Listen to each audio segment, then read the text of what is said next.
নানা কর্মসূচির মধ্য দিয়ে যশোর বিজ্ঞান ও প্রযুক্তি বিশ্ববিদ্যালয় ১৯তম বর্ষপূর্তি উদযাপন করছে।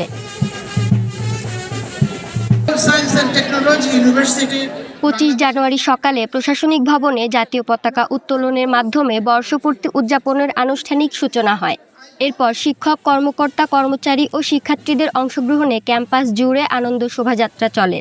রঙিন ব্যানার, ফেস্টুন ও স্লোগানে ফুটে ওঠে বিশ্ববিদ্যালয়ের ২ দশকের অর্জন, ঐতিহ্য ও ঐক্যের বার্তা। লিলি বিউটি সোপ, যার অ্যান্টি এজিং গুণ তারুণ্য ধরে রেখে ত্বকে করে উজ্জ্বল, তারুণ্যময় উজ্জ্বল ত্বকের জন্য। রিমার্ক। এ উপলক্ষে কেক কাটা ও আলোচনা সভার আয়োজন করা হয়। বক্তারা বিশ্ববিদ্যালয়ের শিক্ষা ও গবেষণায় অর্জিত সাফল্য এবং ভবিষ্যৎ পরিকল্পনা তুলে ধরেন।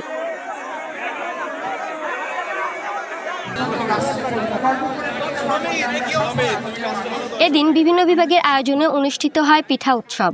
আয়োজন প্রসঙ্গে শিক্ষার্থীরা বলেন, আমাদের এআইএস ডিপার্টমেন্টের এবারের হচ্ছে থিম 90s, আর আমাদের আইটেম আছে হচ্ছে 99। আর আমাদের হচ্ছে সবাই মিলে আমরা এই পিঠা উৎসবের আয়োজন করেছি। এবার আমাদের 4th ইয়ার, তো এবার আমাদের শেষ বছর, আর আমাদের জুনিয়ররাও আমাদের সাথে আছে। সবাই মিলে প্রায় 99 রকমের পিঠার আয়োজন করা হয়েছে। আমরা এখানে আমাদের স্টলটি হলো বায়োকেমিস্ট্রি অ্যান্ড মলিকিউলার বায়োলজি ডিপার্টমেন্টের স্টল। এখানে আমরা এটা মাত্র দ্বিতীয় ব্যাচ, সহপাঠী এবং সিনিয়রদেরকে নিয়ে আমরা প্রায় 76 রকমের পিঠার আয়োজন করেছি। আশেপাশের পরিবেশ চমৎকার, সব স্টলেই মোটামুটি ভালো, অনেক রকমের পিঠা বানানো হয়েছে। সবাই খুব উৎফুল্ল, আর স্টুডেন্টরা খুব এনজয় করতেছে সব বিষয়গুলো। গ্রাম বাংলার ঐতিহ্যবাহী পিঠা উপভোগ করতে শিক্ষক, শিক্ষার্থী ও দর্শনার্থীদের ভিড় লক্ষ্য করা যায়।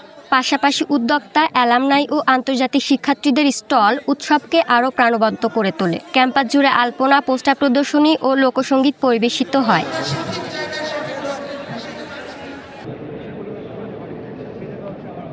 এছাড়া দর্শনার্থীদের বিশেষ আকর্ষণ করে জুলাই বিপ্লব স্মৃতি প্রদর্শনী। বর্ষপূর্তির শেষ পর্বে কেন্দ্রীয় মাঠে থাকছে জনপ্রিয় ব্যান্ড শিরোনামহীনের সঙ্গীত পরিবেশন।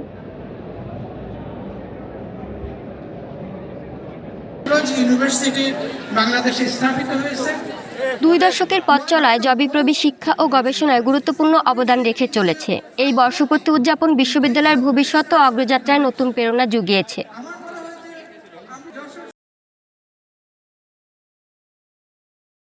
লিলি বিউটি সোপ, যার অ্যান্টি এজিং গুণ তারুণ্য ধরে রেখে ত্বকে করে উজ্জ্বল, তারুণ্যময় উজ্জ্বল ত্বকের জন্য।